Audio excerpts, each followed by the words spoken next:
Assalamualaikum warahmatullahi wabarakatuh. Welcome back to my YouTube channel. Ya, selamat datang di channel Guru Bergerak. Selamat datang kembali para subscriber, adik-adik dan rekan-rekan sekalian. Terima kasih sudah menonton video saya tentang tutorial SNMPTN. Hari ini saya akan membahas tentang daya tampung, karena banyak juga pertanyaan terkait dengan daya tampung perguruan tinggi negeri gitu ya. Jadi sebenarnya penting nggak sih kita tahu tentang daya tampung masing-masing perguruan tinggi negeri? Bagaimana jawabannya? Penting. Nah, ini langsung dari kata dari Profesor Budi Prasetya, Direktur Eksekutif LTMPT. Kebetulan saya 3 bulan yang lalu kalau tidak salah saya bertemu dengan beliau di Jakarta dalam kegiatan MGBK. Ya, jadi beliau menyampaikan bahwasanya sebelum siswa itu mendaftar kampus atau memilih jurusan, hendaknya siswa itu mengetahui daya tampung dari masing-masing kampus. Apa keuntungannya adik-adik mengetahui daya tampung kampus? Yang pertama, adik-adik bisa menentukan strategi dan peluang. Itu sudah sangat pasti karena dari tahun ke tahun trennya sudah kelihatan berapa daya tampungnya. Bahkan di tahun 2022 ini sudah muncul daya tampung masing-masing kampus yang bisa didaftari gitu. Yang kedua, keuntungannya adalah kita bisa melihat apakah jurusan yang kita ambil itu mensyaratkan portofolio atau tidak gitu. Nah, jadi kita bisa lihat di website daya tampung ini, di websitenya LTMPT. Nanti akan saya share linknya ya adik-adik. Seperti itu. Dan yang ketiga adalah kita bisa mengetahui perkembangan kampus, apakah ada prodi baru atau tidak gitu. Jadi nanti kita akan bahas secara mendalam ya gitu ya. Yang pertama ingin saya lihat adalah daya tampung dari kampus ini ya adik-adik, Universitas Negeri Padang. Coba kita lihat bersama-sama berapakah daya tampungnya.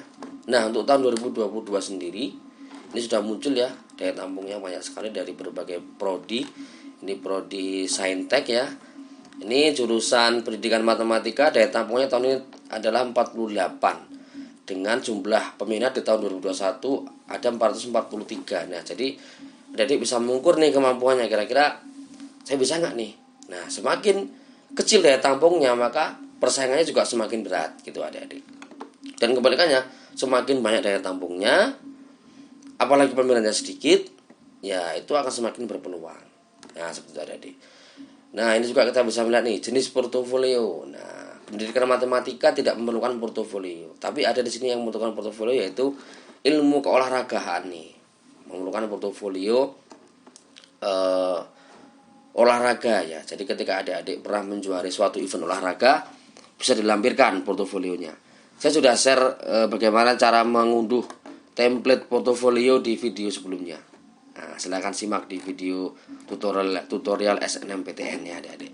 Nah, ini untuk sainteknya. Kita lihat source home-nya coba. Kita lihat source home-nya akan muncul seperti ini adik-adik. Ini sudah muncul semua daya tampung di tahun 2022, sangat komplit sekali. Nah, coba kita lihat. Nah, ini ada 4 program studi yang mensyaratkan portofolio untuk masuk ke jurusannya, yaitu pendidikan seni rupa, pendidikan pencaksresrek, pendidikan kepelatihan olahraga, dan desain komunikasi visual. Jadi adik-adik ini yang wajib tahu ini bukan hanya adik-adik kelas 12 ya, adik-adik kelas 10 dan kelas 11 juga wajib tahu, karena adik-adik bisa berpikir nih, kira-kira saya harus nyiapin apa nih portofolio. Kira mungkin ketika adik-adik ingin ngambil jurusan seni rupa, jadi adik-adik harus mulai mengikuti event-event seni agar bisa membuat portofolio seni gitu adik-adik. Jadi persiapkan dari setahun atau 2 tahun sebelumnya gitu. Nah, kalau adik-adik ingin mengetahui informasi lebih detail lagi, tinggal klik jurusan manajemen, misalkan tata rias kecantikan nih. Klik saja. Nah, di sini akan muncul informasi umum terkait dengan jurusan itu. Apa saja jurusan SMA-nya, lalu daya tampungnya berapa.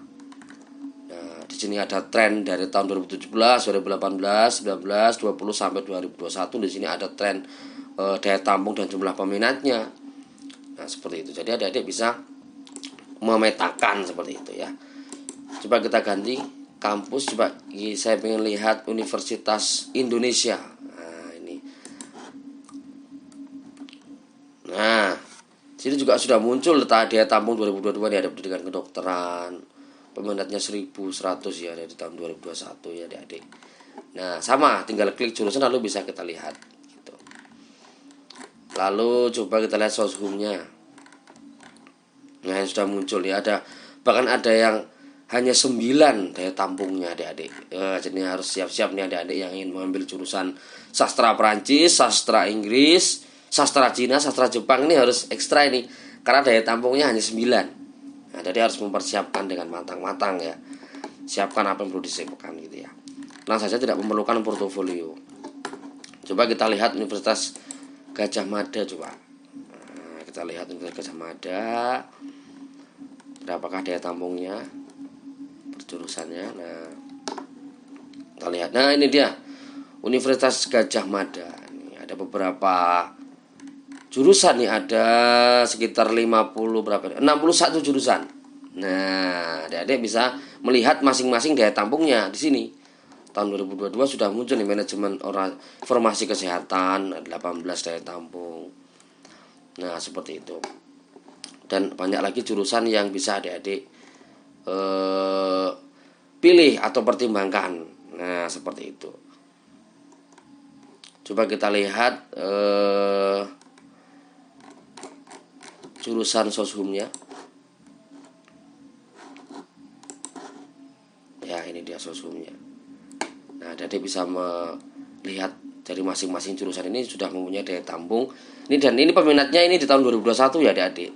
2020 belum muncul karena memang belum dilaksanakan seleksinya, masih dalam proses. Ini masih dalam proses pendaftaran. Jadi adik-adik segera persiapkan tuh. Nah, ini sekilas info ya untuk adik-adik semuanya. Ketika adik-adik nanti diterima SNMPTN tapi adik-adik tidak mendaftar ulang katakanlah. Adik-adik jadi ketika adik-adik diterima tapi tidak daftar ulang, otomatis di akun LTMPT adik-adik tidak diizinkan untuk mengikuti SBMPTN. Nah, ini sudah kebijakan dari LTMPT agar adik-adik semua mendapatkan pemerataan pendidikan. Jadi itu jangan sampai disia-siakan karena kesempatan itu tidak datang 2 kali adik-adik. Ketika ada kesempatan, ada peluang, silahkan adik-adik semua manfaatkan dengan sebaik-baiknya. Karena kesempatan itu tidak datang 2 kali. Peluang itu harus kita cari gitu. Jadi jangan sampai adik-adik menghilangkannya. Nah, coba kita lihat pengelolaan hutan ini adik-adik. Jurusannya di Universitas Gadjah Mada ya. Nah, ternyata ini adalah jurusan baru pengelolaan hutan adik-adik. Nah, ayo segera adik-adik segera susun strategi. Siapa tahu masuk UGM di jurusan pengelolaan hutan nih. Biasanya ini ya adik-adik kalau jurusan baru ini peluangnya besar. Jadi adik-adik dipersiapkan.